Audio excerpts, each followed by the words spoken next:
তো নমস্কার বন্ধুরা, আশা করি সবাই ভালো আছেন। তো বন্ধুরা, এখন যে বিষয়টা নিয়ে কথা বলবো তো সেটা হলো সাকিব খানের দরদ সিনেমার অ্যাডভান্স বুকিং রিপোর্ট নিয়ে। তো দেখুন, ছবিটা রিলিজ হতে এখনও মোটামুটি একটা দিন বাকি রয়েছে। আগামীকাল থেকে ছবিটা রিলিজ হচ্ছে। ছবিটা বাংলাদেশেই এবং বিভিন্ন জায়গাতে রিলিজ হবে, শুধুমাত্র আমাদের ভারতে কিন্তু রিলিজ হচ্ছে না। ভারতে মোটামুটি আরও দু সপ্তাহ ওয়েট করতে হবে ছবিটা দেখার জন্য। ছবিটা 29শে নভেম্বর আমাদের ভারতবর্ষে রিলিজ করছে। তো তার আগে এই যে বাংলাদেশ এবং বিভিন্ন যে বাইরের বিভিন্ন কান্ট্রিতে ছবিটা রিলিজ হচ্ছে, ইউএসএ বলি বা মালদ্বীপ বলি বা বিভিন্ন জায়গাতে যে ছবিটা রিলিজ হচ্ছে, তাতে ছবিটা এখনও পর্যন্ত টোটাল অ্যাডভান্স বুকিং কত কী করেছে এবং টোটাল কত টিকিট সেল হয়েছে সেই বিষয় নিয়ে আলোচনা করব। তো তার আগে প্রত্যেকটা বন্ধুকে অনুরোধ করে রাখবো, চ্যানেলটায় নতুন হয়ে থাকলে অবশ্যই আপনারা চ্যানেলটা সাবস্ক্রাইব করে নেবেন, আর যদি ভিডিওটি ভালো লেগে থাকে লাইক কমেন্ট শেয়ার করতে ভুলবেন না।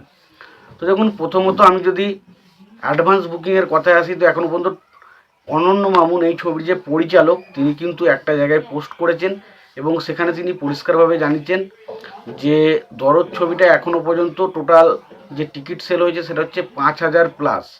তো 5,000+ কিন্তু টিকিট এখনও পর্যন্ত সোল্ড আউট হয়েছে, এবং 5,000 টিকিট যদি সোল্ড আউট হয় তো সেখান থেকে বোঝাই যাচ্ছে যে ছবিটার কালেকশন কি হতে চলেছে। এবং বিভিন্ন রকমের যে ফেসবুক পেজ রয়েছে বা বিভিন্ন রকমের যে অথেন্টিক পেজগুলো রয়েছে, সেখান থেকে মোটামুটি যে আপডেটটা উঠে আসছে যে এই ছবিটা বাংলাদেশের মাল্টিপ্লেক্স চেন থেকে প্রায় 10 লাখ টাকার মতো টিকিট সোল্ড আউট করে ফেলেছে।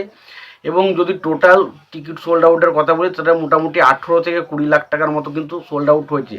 ছবিটা রিলিজ হতে কিন্তু এখনও মোটামুটি একটা দিন, গোটা দিন বাকি রয়েছে। তো দেখা যাক আলটিমেট ছবিটার এই অ্যাডভান্স বুকিং রিপোর্ট শেষ পর্যন্ত কোন জায়গায় গিয়ে দাঁড়ায়। তবে আমরা যদি এই অ্যাডভান্স বুকিংয়ের বিষয়টাই ভালো করে লক্ষ্য করি, এটা কিন্তু একটা বাংলা ছবির ক্ষেত্রে কিন্তু বেশ বড় একটা অ্যাডভান্স বুকিং। কারণ বাংলা ছবির বাজেট খুব একটা বেশি হয় না, 4-5 কোটি বা 6 কোটি 7 কোটি টাকার মধ্যে হয়।